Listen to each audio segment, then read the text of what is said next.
Howdy-ho, folks. Hope. Welcome back to the Brinx Hearse podcast. My name is Ryan McNeil. Michael I almost said your name. We are back in the studio, folks, for the first time in goddamn nearly a year, if you can believe it. I think just almost a year, yeah. Some of the in-studio episodes have been spread out throughout the year.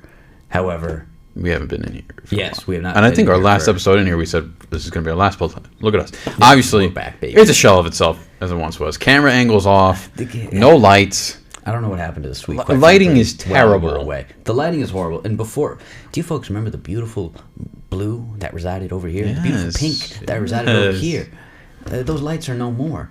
And quite frankly, like, what the fuck, Sacred Heart University? Yeah. At least, like, make this a... Like, what is this color? And make it a black. You could... And, like, anything. Just some curtains of different colors. Just options. Anything. You could go old school. Just have a red curtain. Anything at all. So we apologize for the lackluster appearance of this episode. But if you're watching on or listening on Spotify... Oh, do you folks hear how crisp this is? Yeah, that's right, folks. We are fully on Spotify. And we are on Spotify every single episode. You can expect them the same day as the YouTube episodes on YouTube and on Spotify in full. The video podcast going onto Spotify as well. So you can see us, listen to us, wherever, whenever you are. Yes, sir. Well put. Well put. So now, Mikey, what do we got going on today? I don't think we ever had a ranking of any Marvel of sorts, have we? I don't think so, because we obviously were contemplating lots of different ranking episodes. There's some of the more fun episodes to do. And I think we had discussed it before, but then we were like, well, we're not going to rank all of the MCU. But, you know, last night we were kind of grasping at straws for some episode ideas. Ideas were slim. So today we're going to be counting down our top 10 Marvel movies of all time. MCU, Fox, Sony... Anything and everything is on the table. Yes, sir. Anything goes. Anything goes. For the great Stan Lee, this is our top 10 Marvel movies. Mikey, would you like to start? You know, you start, because I actually forgot these two movies were considered Marvel. Ooh. And I have to actually add them. Okay. Well, you do that. I'll give you my number 10. And this is actually one of the most recent releases of a Marvel property. Okay. It came out, I believe, a little over a year ago. And that would be Spider-Man Across the Spider-Verse. That was what I was about to put in my number 10, yeah. Oh, but you've changed now. Is it no longer your number 10? No, that's the one I was adding where I was like, I forgot that that's a Marvel movie. Oh, so we have the same 10. Yes. Okay. Look at that. Already some symmetry. I hope we don't have the same amount of symmetry as the Christopher Nolan episode. Forget it. It's not my 10 anymore. I'm making a change. Okay. So anyway, Across the Spider-Verse, my number 10. It's really good. It's absolutely fantastic. And for it to be a part one and still tell a concise story, a well-written story, and it's building off the back of Across the Spider-Verse, which everybody loved. Yeah. And it just built on the mythos. It built on all of the characters. It didn't feel too cluttered, but it was still dense enough, and there was still a lot going on. So I really had no notes at the movie, and it got me really excited for 3 while taking me out of 1 in an effective way. Yeah. It's like very few middle chapters do that. It's like literally like this, Empire Strikes Back, and maybe a couple other movies on this list, a couple sequels that do a very good middle chapter. And I mean, Miles Morales just furthers his character more. Gwen Stacy in this movie is damn near the main character, and she's probably the best character in the entire movie. She's absolutely fantastic. Yeah. And just all the different Spider people that they bring in, Spider people. They take what they had Across the Spider-Verse and turn it up to 11. In the best way possible by going to that planet where it's only spider people. So I really had no notes from it. It's absolutely fantastic, and that's what earns the number 10. It's just good. It's fun. It's funny. I mean, I agree. Yeah, it's not groundbreaking. Really, I mean, it's one of the best animated movies of all time. Would you say it's your favorite animated movie of all time, Mikey? You know, I like to say some controversial. Well, I'll pull out the receipts and say it is your favorite. I did say it, but you know. I gave my reasoning as to why. I think I can still stand by it. You gave good reasoning as a purely the animation of the film. Yeah. Maybe the best we've ever seen. Yes. So yes. I'm not going to fight you. So I'm going to stand by my statement. Okay. All right. Stand by your receipts. All right, Mikey, you're number 10. Now, I know I just revealed that Across the Spider-Verse is somewhere in the list, but not just here. Not here just yet. Mm-hmm. My number 10 is another Spider folk. Ooh, Spider folk. And perhaps one that was probably seen in much higher regards when it first came out, and it fell a lot in people's eyes after, and that's No Way Home. Yeah, a little bit. A lot more people have kind of turned on this movie a little bit, which I don't think is fair. You will see it on my list. I'm gonna keep my lips sealed. I haven't given it a watch much recently, but it's still here for me. I still think it's great. Yeah, it's still in my top 10. I mean, even if I rewatch it, I don't think there's anything that's going to be so glaring, because it was really good outside of just the reunion of the three Spider-Man. I think the story itself worked. I think it made sense, and and it furthers the Tom Holland Spider-Man story. Yeah, in an effective way. If the movie wouldn't work at all if the main story wasn't good, but it is very good, and they give good reasons for everybody to come back. Yeah, and everything dovetails together in a nice way. Yes. So, no, that makes sense for number 10. Yeah, that's one of those the tide is kind of turned on for, just because people want to complain about things. Yeah. Just because it's like probably the most fan-serviced movie ever. Yeah, which sometimes this is an instance where like I'm a fan, service me. So like this is an instance where has an incredible amount of fan service. It was a good medium. It backs it up. Yeah. It gives you a reason for the fan service to happen. Because you know what also had a lot of fan service? The Flash movie, which was just a mess. Did you watch that? No, but I've seen the clips of just this. Okay. Some of the worst CGI I've ever seen in a big budget movie. Good comparison. My number 9. I have another movie that a decent amount of people have turned on. Okay. And it's a movie where people are like, "Oh, you're being a prisoner of the moment." When people like said how good it was, and I have the first Avengers movie. Oh, okay, that's interesting. I will admit, when I go back, there are some effects really don't hold up. Like already, there are some shots that look a little rough. Specifically, there's one where it's supposed to be the Hulk and Thor on top of one of the, like those things, the flying whale things that Loki brings, and Chris Hemsworth is clearly just on a flat surface. And there's a few times Captain America's rubbery. There's a lot of effects in the movie. For just a few shots for me to say like, oh, it doesn't look great. Like that's still pretty damn good. But does it feel like a moment? Yes, but at the end of the day, I still think it's a really good movie. Loki's still a really good villain in this. There's still tension between the group, and then they all come together. It's still super fun and super satisfying. Yeah, I have never been like particularly amazed with the Avengers. I always thought it was very it was tight, no gaps. But I think when it first came out, it was just like the amazement of how, you don't really see separate movies coming together in a way. Like I always like as a kid watching these, I was like, yeah, they're just separate entities. But the fact that they were all in this one movie was like just crazy to me. Which I guess I can see what you're saying about this moment thing, where like that's just basically. Rule number 1 to all new Marvel movies is that there's people from across the entire medium or IP, but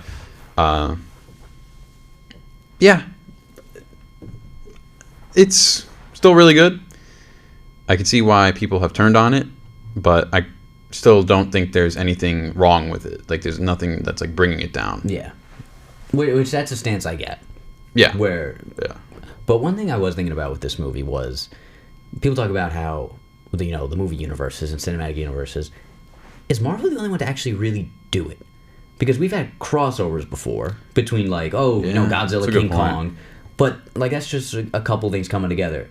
This like dovetailed like 6 characters across 4 different solo movie franchises, and then you had 2 Iron Mans in the space of that as well. I feel like this is actually the only successful cinematic universe you can actually point to. And you gotta owe a lot to it too, because I think after the Avengers happened, it was kind of like everyone trying to do it. Like you have the Godzilla Kong, the MonsterVerse or whatever they want to call it, the DC trying to take a stab at it. Yeah, DC obviously was the biggest attempt and the biggest swing and a miss, but they were gonna do the Tom Cruise in that Mummy movie, and then Johnny Depp was gonna be the Invisible Man, and like they're gonna do a Wolfman movie. They're gonna do like all like the old Universal monsters. And that never panned out. Yeah. Because after the Mummy bombed. So, I mean, I feel like Marvel is the only one to actually do it right. Yeah. And, like, just to really do it at all. I mean, like we said with the Universal monsters, like, they never even got to that point where they could cross over some of these people. So, and, I mean, the Avengers is the first step in that. It was the first culmination. And, I mean, it just feels like a victory lap in a way. Yeah. Which I don't mind. Yeah. I think it's still pretty fantastic. So, Mikey, your numero nueve. Nueve? One could be a lot higher, I feel like, but it's Iron Man. Okay. It's the first of the first. Okay. That is not in my top 10, but I'm not going to fight you on that. I think it's might damn good. be the only Marvel movie that doesn't fall victim to the MCU, sorry, I should clarify, formula, where it's just trying to do its own thing and just trying to get, I mean, obviously because it's the first one, but yeah, like you could tell there's quite a difference in how that movie was kind of made and put together compared to everything else, and it shows. I think it's a lot better than most MCU movies. Yeah, and it was also Paramount who made it before Disney bought Marvel. Okay, yeah. So just sometimes the way the movie looks and certain vibes. It feels a little riskier too. Yeah, it does. I mean, Tony has a one-night stand in like the first 15 minutes of the movie. Yeah. But one thing I will say about that is Jon Favreau understands effects so well. Like the Iron Man suit effects look their best in the very first movie. Yeah. Which, obviously, the freaking the nanotech suit or whatever it's called has, even when that movie came out, those effects weren't that good. No. They were never good, really. But you go back to 2008 in this movie, the suit still looks good. It looks grimy when it's supposed to be grimy. It feels like it has weight to it. And the sound design is incredible. Yeah. You hear the weight shifting and all the gears shifting. So, I mean, it is a fantastic movie, honestly. And it's a character piece mostly on him, but, yeah. Obadiah Stane's a serviceable villain. Yeah, I think, the villain works really well. There's really nothing... It's a pretty perfect beginning to a universe. Yeah. Mm-hmm. Especially seeing how, if you're going to pinpoint the MCU on one character, it would be Tony. Yeah. I mean, there's a lot of it sets up a lot of tropes that are used in the MC in further movies, but you kind of don't feel the issues in this one just because it's, the first one. Yeah, it still feels kind of fresh. Yeah. And I think probably one of the biggest things is at the end when he says, "I am Iron Man," we were still pretty much in a world of secret identities with all of the superheroes in movies and TV. Mm-hmm. So that really just set him apart right away, that he would be a public superhero. Yeah. Now, for my number 8, I have Across the Spider-Verse. You mean Into? Into the Spider-Verse, excuse me. I just think it's a little notch above. It's just a little more focused. And really? Obviously because it's a more central story. Because it's not leading into a part 2. It's just a little more satisfying of a movie to watch, I feel. I will admit, I never really loved Kingpin as a villain. I always really, really liked the movie. Kingpin just isn't in it a lot, and he's just kind of there. He's good enough. The thing with Across the Spider-Verse is, they set up Spot at for the first half of the movie, and then he just goes away, and then he's going to come up in the second half, in part 2, excuse me. But I guess that's the only glaring thing, is how that one's clearly a part 1. This one's a more central story. It introduces Miles in a great way, and just the interactions between Miles and Peter B. Parker are probably the best stuff in it. So I guess that's what has me notched at number 8. And the best suit. I actually thought me and you kind of had the same point of view on Into the Spider-Verse. We both were like it is very highly praised in the public eye, and I thought you probably we're lukewarmer on it than other people are. We just think it's pretty good. I think it's great. There are some people who talk about how it's the best Spider-Man movie. Yeah. Where I have you're going to see a Spider-Man movie further up on this list. You will see. Where I never thought of it that highly. Maybe just because I think of some other Spider-Man movies very highly. But yeah, obviously the animation is fantastic. And I think that was another thing. It was the first time we had seen this kind of animation. Yeah. Where since then we've seen a handful of properties by the studio, not by the studio, use this style of animation, which has kind of rewritten the rule book, I guess you could say, about what you can and can't do. So, I'm not in love with it like a lot of people. It's not one I revisit a lot. If I probably quote The Avengers more, or I think about that movie more. But Into the Spider-Verse, it just it sticks with you. Mm-hmm. And I just think it's probably a better overall movie. Yeah, it's been a long time since I watched it. I do think Across the Spider-Verse is, I prefer it. I don't know why, but yeah, like you said, it kind of paved the way for this whole new spout of animation that's been coming out. Yeah, and I think because of this movie coming out and seeing the interaction between different Spider-Men, people started to get the craving for, oh, now we want to see Tom Holland, Tobey Maguire, and Andrew Garfield. So if this movie didn't come out, we would not have gotten No Way Home. The whole multiverse saga that the MCU is on right now kind of starts there. It would not happen without Into the Spider-Verse, in my opinion, because that opened up all these possibilities, which made fans say, oh, well, I want to see that instead. I didn't think of that. That's a good point. Well said. Well said. Mikey, you're number 8. Civil War. Ooh, okay. Cap D, Civil War. It'll make an appearance later on my list. All right. Mm-hmm. So I'll just say my piece.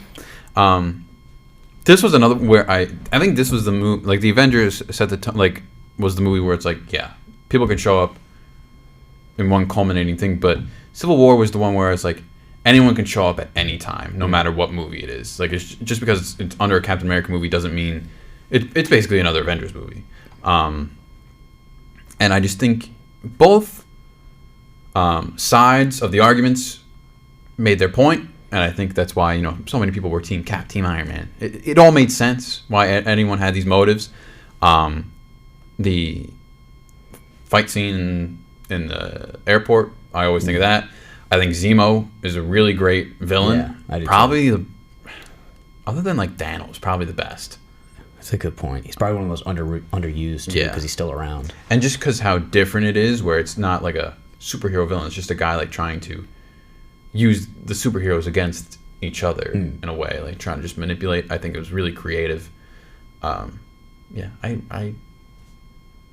love Civil War. I can't really say much more about it.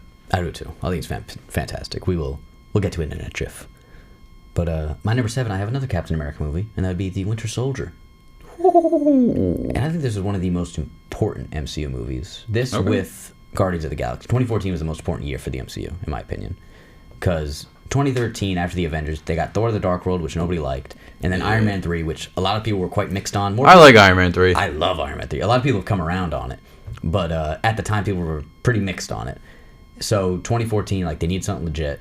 And then, first of all, Guardians comes out, and it's just a cosmic sci-fi opera, which is fantastic. And the funniest movie in MCU at the time. And then Winter Soldier is a serious, like, almost like neo-noir thriller, like dealing with government agencies and shit. Mm-hmm. And it's also, I think, probably the best hand-to-hand action movie in the entire MCU. Yeah. The action in this is absolutely off the charts. And it's probably the least jokey. Like, there's still jokes in it. You still have a fun time watching the movie. But it's quite serious, and it almost feels like there's a lot of finality to this movie, too. It knows its tone. Yeah, it knows it very, very well. And when you're dealing with all the Bucky stuff, like, they fit that tone perfectly. Mm-hmm. And, I mean, all the stuff with Bucky is handled incredibly well. He's a great villain. Also with Robert Redford being, like, the bad government guy. Oh, yeah. Yeah. But, I mean, some of the best action in the entire MCU. Probably the best Captain America suit, I think, that he's ever had. I can't really think of other ones, but, yeah. It's a really good one, I think. And, I mean, it's probably Chris Evans at his best in the character, with the most to do. Yeah. It's the last time, like, the movie was really his. Because, like you said, Civil War was kind of an Avengers movie. Very true, yeah. So they don't really do that often anymore, where it's like a movie. It's just someone's movie. Yeah, it's usually like even Thor Ragnarok was a team up movie with him and Hulk and stuff. Yeah. C'est la vie. I liked how. I don't know. It was just so cool how like the viewer is built up to trust Shield. Like Shield is the most powerful and important organization in the world right now. They're the ones that, organize the superheroes to save the day, and the fact that it all just comes crumbling down, and, well, we really don't know who to trust, and if you could ever trust anyone really all that well at that point going forward. But, I mean, you also think of, like, the scene in the elevator. Yeah. Perfect scene, I would say. Fantastic. Just amazing. And, yeah, I think... I usually compare this to this is the Dark Knight of the MCU. There are a lot of similarities. Yeah, where it's probably quite real world. Yeah, one of their best, and it almost feels like a Nolan movie at times. It does. Yeah, I mean, even like like the Dark Knight is supposed to like a lot of allegories for like government stuff, and Winter Soldier isn't like too different with the way they handle stuff and like all the Hydra stuff. So, I mean, it's fantastic. It's, I mean, from here on out, we're pretty close to 5-star territory for me on my list. Yeah, I think I only have 1 5 on here actually. I'm not sure. Maybe 2. We're entering the top tiers though, folks. We are in the top tier. Mikey, hit me with your number 7. It's Across the Spider. Okay. So, I just wanted to put it there, but I won't say much more on it. That's a good spot. Yeah. Like I said, best animated movie of all time. It is. It clearly is. Well, and I did it on, oh. What? I got my status to NYU. Let's see if I got in, shall we? Oh, let's see, folks. Did Mikey get into NYU? Even though he is almost already damn near committed to Rutgers. Let's see, just to see. You know, anything can happen. New York University has.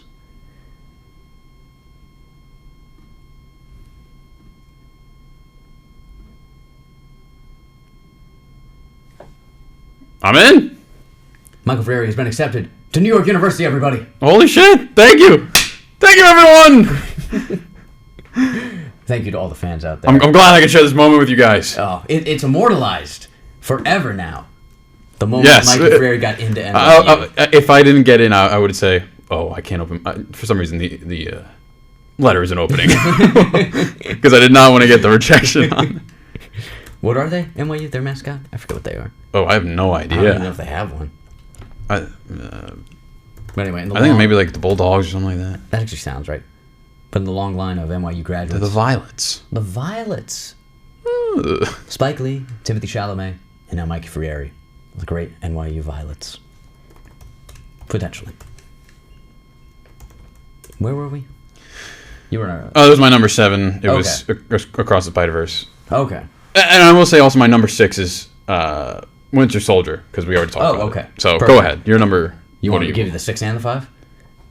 I'll just hammer right through. Whatever we feel is best. Well... Not at once, but...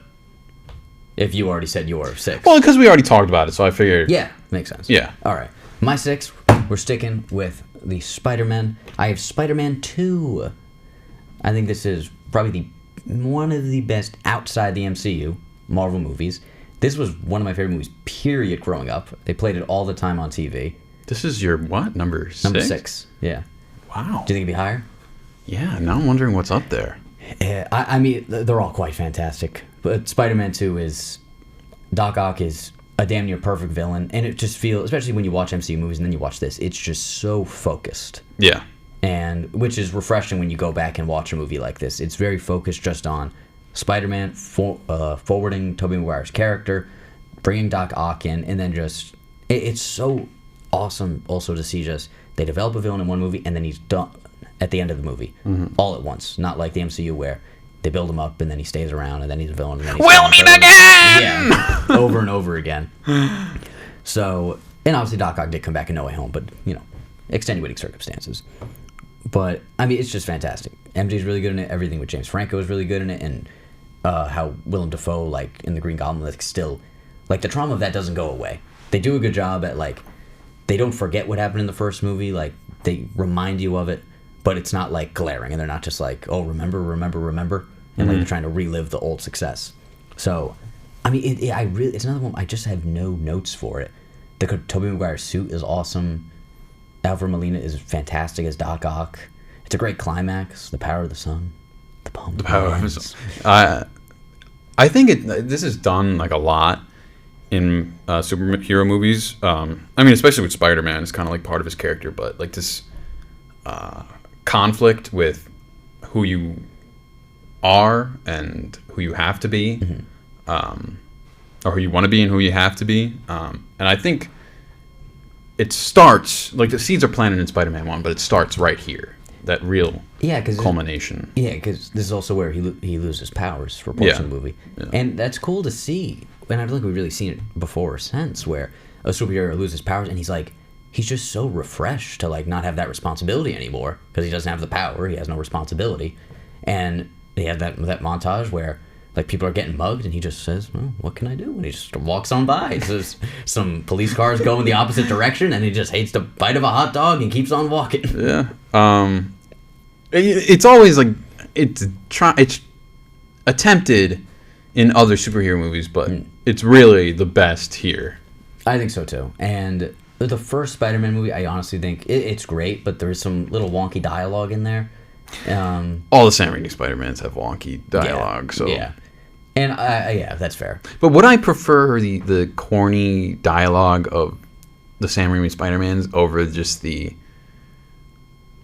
endless quipping and laziness of all the MCU? Yeah, that's fair. Because at least the Sam Raimi movies more often try to like hit at more emotions. You know? Yes. Even if it might be a little cheesy the way they get there, a little corny the way they say it. At least they're trying to get there, and they more or less do get there because you care about the characters to begin with. So, Spider-Man 2, it's fantastic. And your number 6 again was the Winter Soldier? Okay. Yeah. So, I'll go to my number 5 then. Go to it, go. I have the last film on the list that is not MCU movie. Oh, you have it MCU movies from here on out. I have 4 through 1 MCU, yeah. Shit. Hit me. So at number 5, we have the only Fox property on my list, and that is Logan. And I believe you have not seen Logan, have you? Yes, I have. Oh, you have seen Logan. Okay, I know you're not a big X-Men guy. He may show up here. Oh, hot diggity dog. Well, I just started the X-Men movies, and yeah, I know you're not a big fan of them. No, but I saw Logan much a few years before that. Yeah, you watched it like on its own. Yeah, more or less. Yeah. I mean, I knew what was going on. Yeah, and it does exist quite well on its own. Yes, it does. You're right. Because I mean, you just have to know basically who Logan is, and then Professor X's powers, and you're fine from there.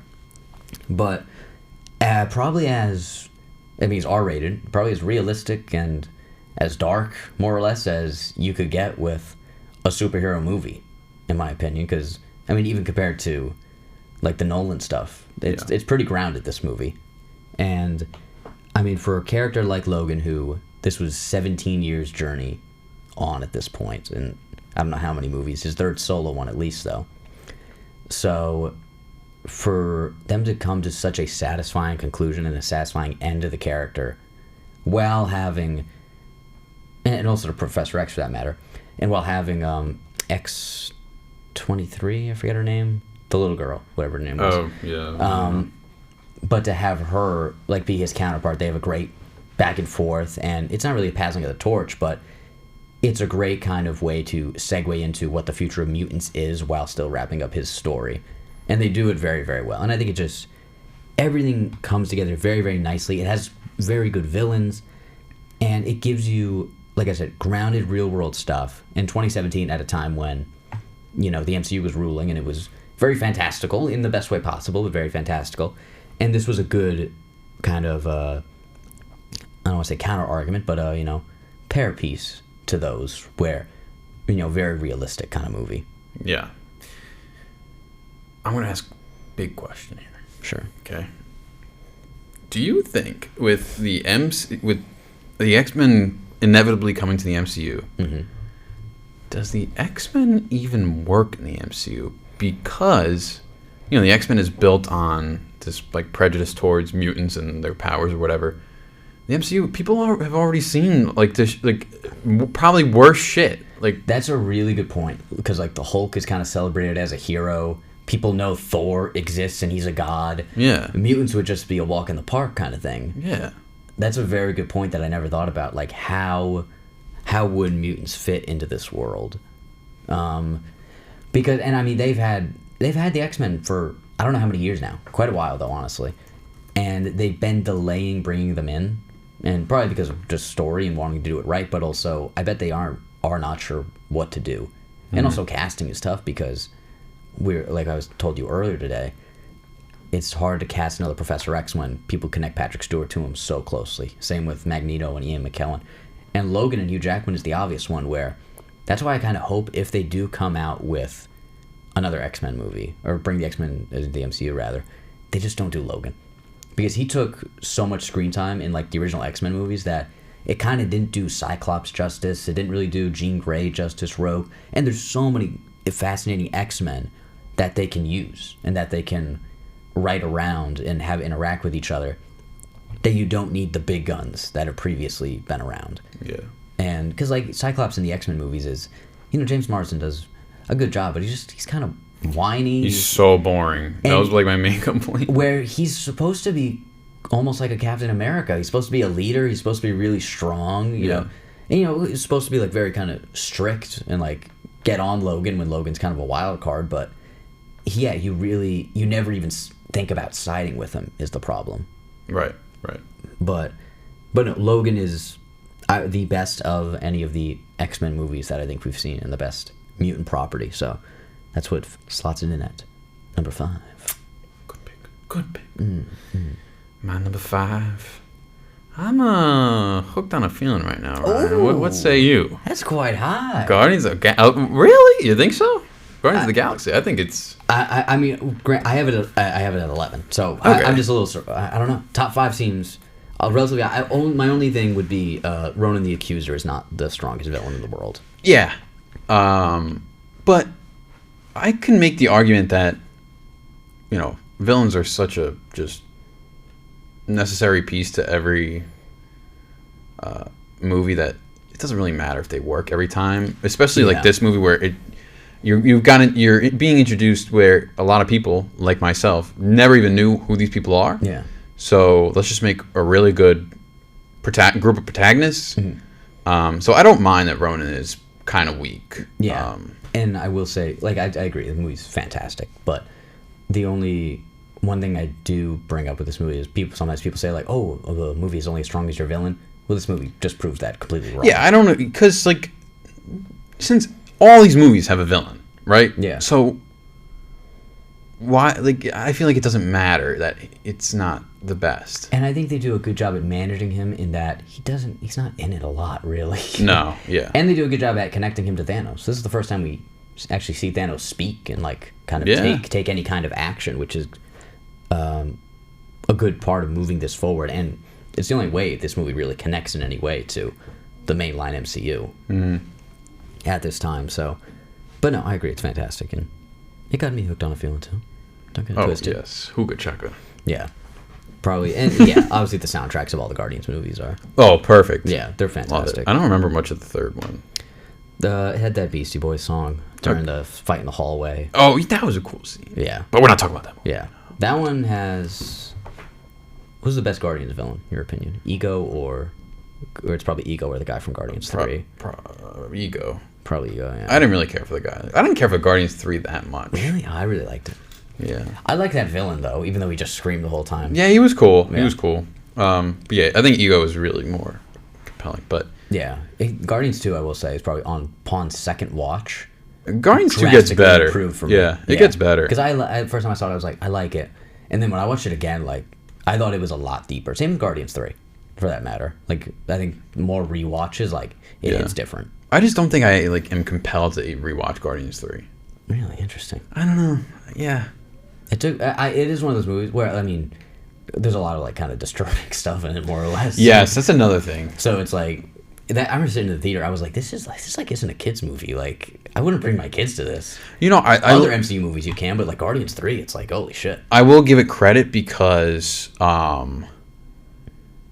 since, like, just because we were talking about it, like how Iron Man was owned by Paramount at first, and you could tell, like, it was a superhero movie, but, like, not made for kids. Like, it's like for adults to, like, enjoy a superhero. Yeah.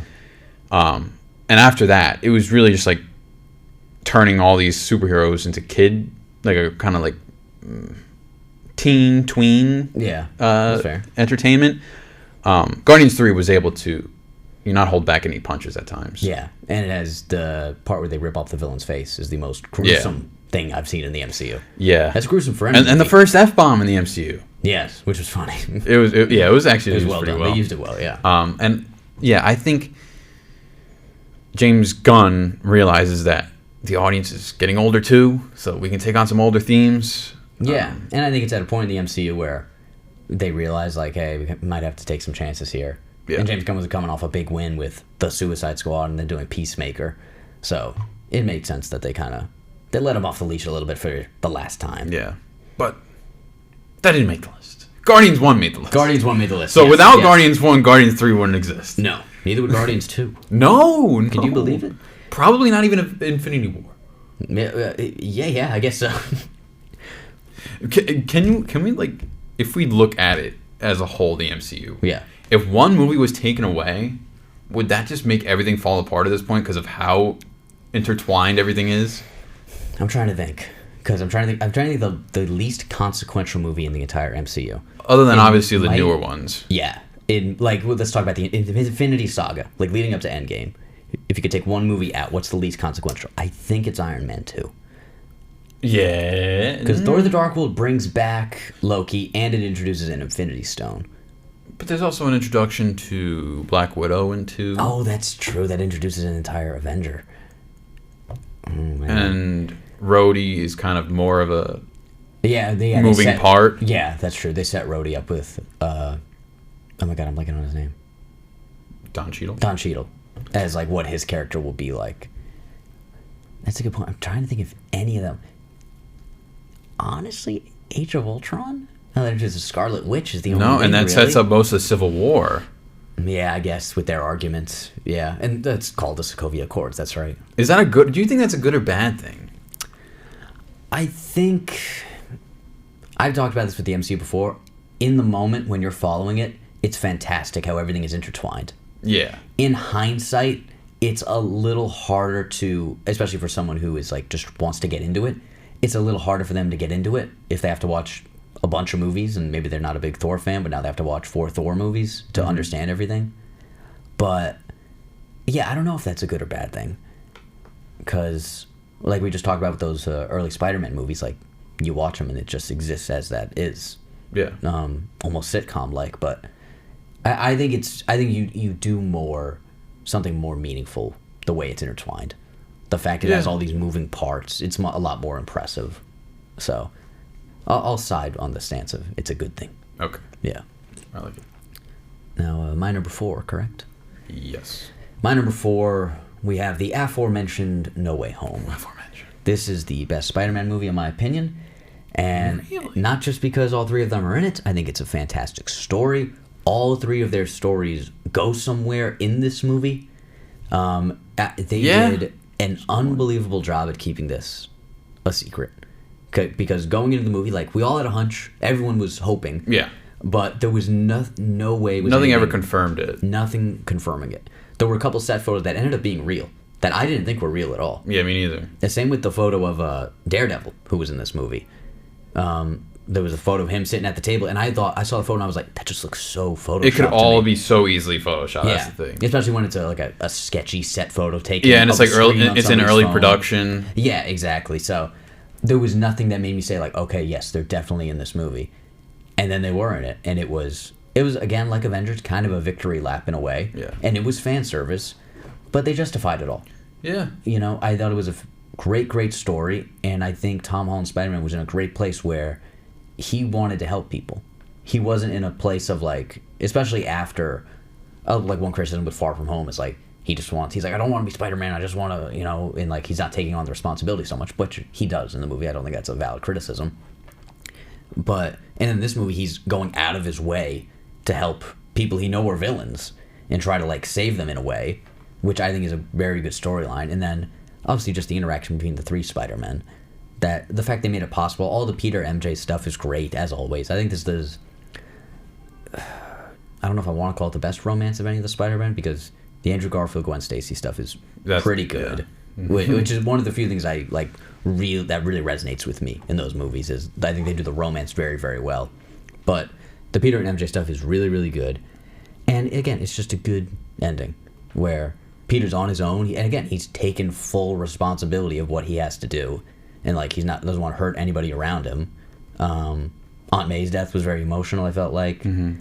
And I will say the last 15 minutes, sometimes it did just feel like they're kind of de-Disneyifying Spider-Man to get it ready in case they have to do Sony solely Spider-Man movies, because they're just making it seem like, okay, no one even knows who he is. Mm-hmm. But regardless, though, I think the movie's absolutely fantastic, and it segues perfectly from Far From Home at the end when they reveal his identity. And then how do we segue this into one of the closest things to, I mean, since Endgame, this was the biggest event of a Marvel movie. Yeah. It's why those movies were only 2 years apart. What? Endgame and No Way Home. That is pretty wild. Yeah, COVID like made that seem like so much further apart. Yeah. Yeah. I think No Way Home does something really amazing where it solidifies the MCU as the end-all, be-all for what is Marvel, by being able to not only bring in characters from other universes and owned by other companies, but the fact that they were able to also tell a meaningful story for all those characters, where like Andrew Garfield, like this can almost set up a Amazing Spider-Man 3. Yes, which I mean, if it's somewhat in the MCU's hands, I'm not gonna be opposed to that, honestly. Yeah. So I think this just showed how mastered the MCU has over everything. Yeah, and like you said, it's a very good way at making it. That's a good term you use, the end all and be all, where it's just connecting everything to this mainline story, so it makes it feel like even if you watch the original Spider-Man movies, like, oh, this is connected to the MCU still. Yeah. So that's my number 4. Mikey, your Quattro? The best MCU movie for me, Infinity War. Wow. No MCU movies in the top 3? No MCU movies in the top 3. Fascinating. I have only MCU movies in the top 3.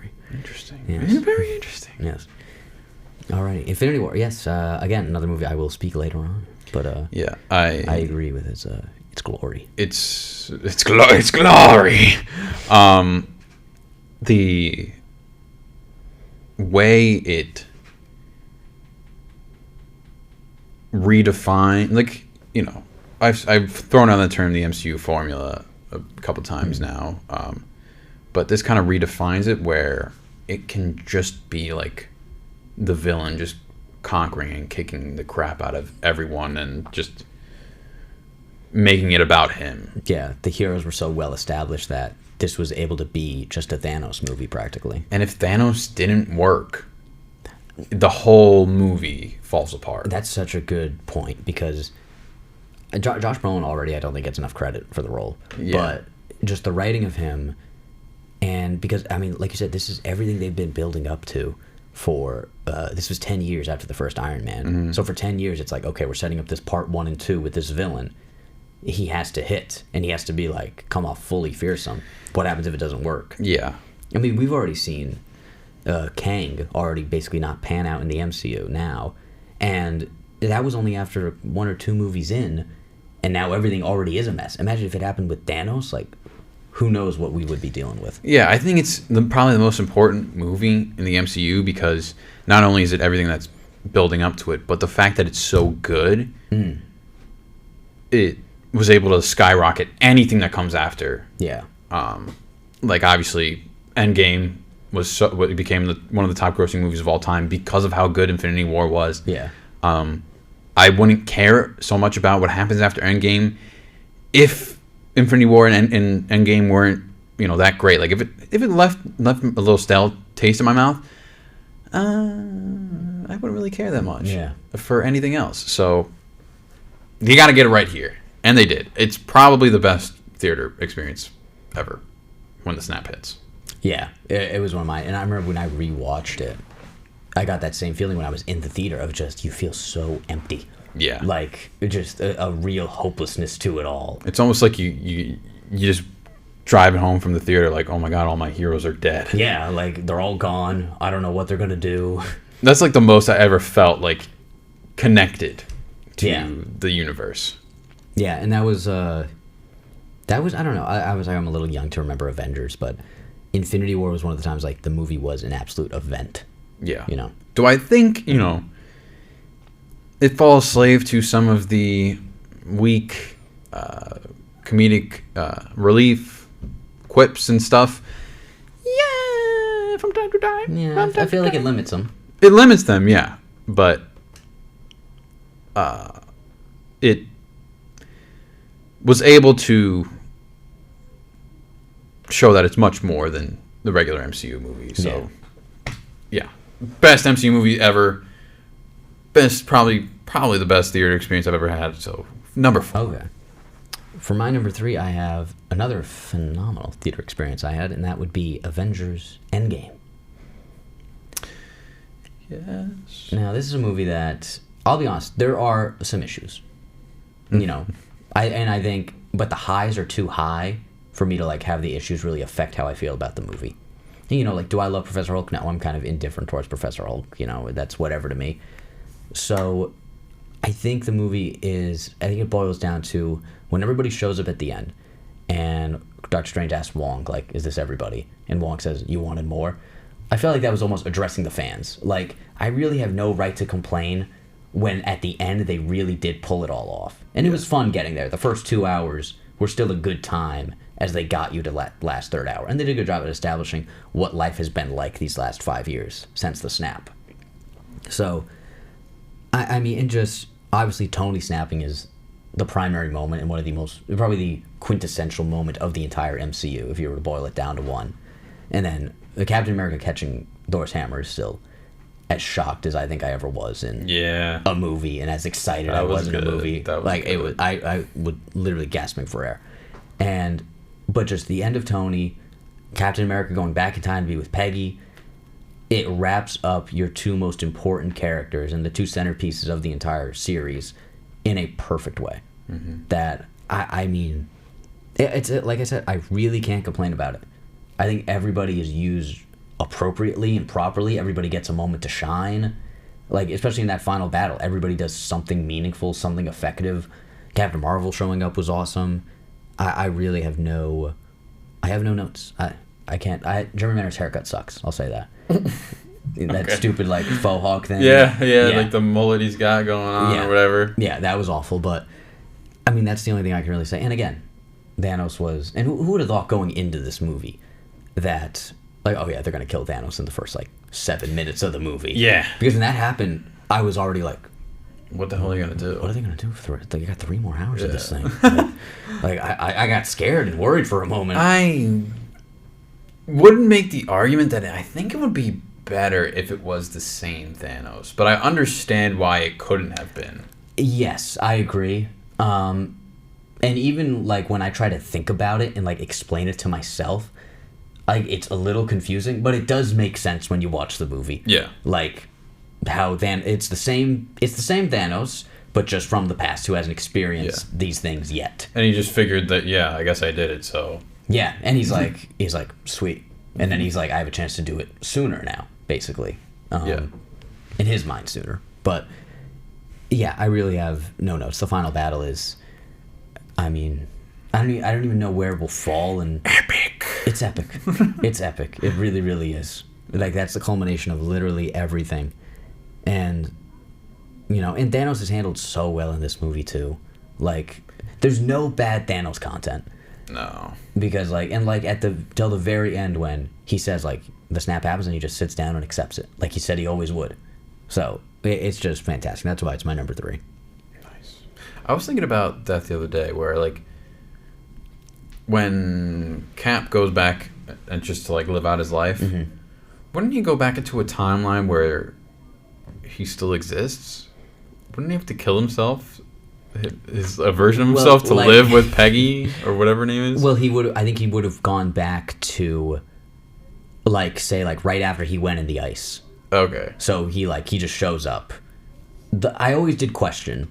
You know, it's one of those things, like, is it a plot hole? Yes, but it's not, like, it's the same with, it's like, who cares? It's the same with Dark Knight Rises plot holes, but people bring up, it's like, well, you know, who cares? Like, it's a superhero movie. It's a superhero movie, and it's a happy ending. Yeah. Just let it be. So, but yeah, that's one of those things where it's like, people know Captain America. Like, he was like a celebrity. Like, he wouldn't have gone under the ice then. So that was always a little confusing. But he would have... There would have been 2 Caps when he got taken out of the ice in 2011, though. Okay. I guess, because he's still an old man here in 2023 when Endgame takes place. But again, like with a lot of superhero movies, people bring up little plot holes and stuff. And, like, exactly like you said, it's a superhero movie. Yeah. It's a movie with a friggin' just be lucky it makes this much sense. There's a friggin' talking raccoon in it. Yeah. Like, just keep it moving. Yeah. Okay. Your number 3, Mikey. My number 3. We're hitting non-MCU territory. Ooh, are we in the gold mine? We are in The Raimi Mine. Oh, the Raimi Mine. Multiverse of Madness, Spider-Man. Spider-Man 2. I think we talked well enough about it, so... It's lovely. Yeah, I know people hold this as probably the greatest Spider-Man movie, probably the greatest superhero movie of all time. And hey, like, I'm not going to fight him on it. And I think it is really, really amazing, but there are just two that I hold a little higher. Which is fair. It's fair. It happens. Yeah, you know. All right. My number 2, I have a movie we also did speak about, and that would be Captain America Civil War. And going into this movie, I was, maybe just because of my age, like, I was just as excited for this one as I was for Infinity War and Endgame. Yeah. When it came out. I was so excited for this movie. And it absolutely delivered. Like, everything you say, like, ditto, absolutely. I will also bring up that I don't think the movie gets enough credit for, like, it reintroduces the Bucky storyline. All the returning characters show up with motives, and they pick a side in a reasonable way. But this movie introduces Black Panther. It introduces the whole concept of Wakanda, really. And it introduces Spider-Man in the third act. And the movie never feels cluttered. It never feels like it's too much. They pace it out so well. And it's not like the movie's 3 hours long or whatever. It's a decent length, but it's not too long. They give everybody a good reason to be there. And I just think everything tracks in this movie. And I think the effects in this are quite good. I don't remember there being many wonky effects in this one, which I feel like is usually the Russo brothers. One of their strengths is the action and the effects. And like you said, the airport action sequences might be the best one in the MCU, along with the Cap and Iron Man. Hand-to-hand is brutal at the very end. Oh, yeah, that's a great fight. Yeah. And I think the reveal of Bucky and his parents. Yeah. Amazing. Yeah. And I think at that point that's where it's kind of like, I don't know who would support Captain America at this. That's the thing, point. Is like everyone, that's why I think it was a genuine question, like Cap or Iron Man, because like you could kind of I was always Team Iron Man, to be honest. Yeah. I mean, I think I was leaning Team Cap, honestly. Really? Yeah. Do we get into this right now? No, we don't. Okay. But that just shows the debate that I think you could actually pick two different sides, and it wasn't just a matter of like who's gonna win. Like I remember when Batman v Superman came out the same year, the talk was like, oh, like who do you think's gonna win the fight? Yeah, there was a different fight being had. Yeah, it wasn't who's gonna save the day. It's who, you know. Yeah, and like this was like a genuine beef over something that happened. It wasn't just a ego contest over two guys. Because it's between a bunch of superheroes. It's not going to be like a villain's end to these superheroes. It's going to be just who's going to be riding high at the end of the day. Yeah, and like you said, Zemo was fantastic, and the Russo brothers did an incredible job. So we spoke on it at enough length. The number 2, Mikey. Another one that was mentioned. Logan. One of 2 5 stars. I could also give Avengers Infinity War a 5 star. I can give Spider-Man 2 a 5 star, but right now, currently on Letterboxd, that's 5 stars. Is there much more to be said? I don't know. I don't know, because again, like it doesn't really connect. We just like it's just really good. Yeah. Like there's not much more you can say about it, you know. So I'll move on to. Shall I move on to the coup de grace? Let's do it. Uno? I agree with you. The best MCU movie is Avengers: Infinity War. Thank you. It is the most complete. It is the most comprehensive. Thank you. It ties everything together absolutely perfectly. Everybody is in it. The amount of characters in this movie and not feel cluttered is incredible. And like Captain America has like 6 minutes of screen time, but he still has memorable moments in the movie. Everybody gets time to shine in this one who isn't in the next one, and vice versa. And like you said, it's a Thanos movie more than anything else. And it sets him up perfectly. You understand what he's about. So when you do get to the finale, there really aren't any surprises of any kind. There's no hiccups along the way. And this smooths out like any previous issues. It like eliminates Loki at the very start of the movie, which sets up so much stuff with Thor. Like, and it just the fact we got a movie with the Avengers interacting with the Guardians is like we kind of take for granted that like we got to that point at all. Yeah. And like I said, probably the only successful universe. That's what this movie is. And I really have no complaints with it. It's perfect. It's a perfect superhero movie, in my opinion. I agree. But there's a number one that just stole your heart a little more. Yeah.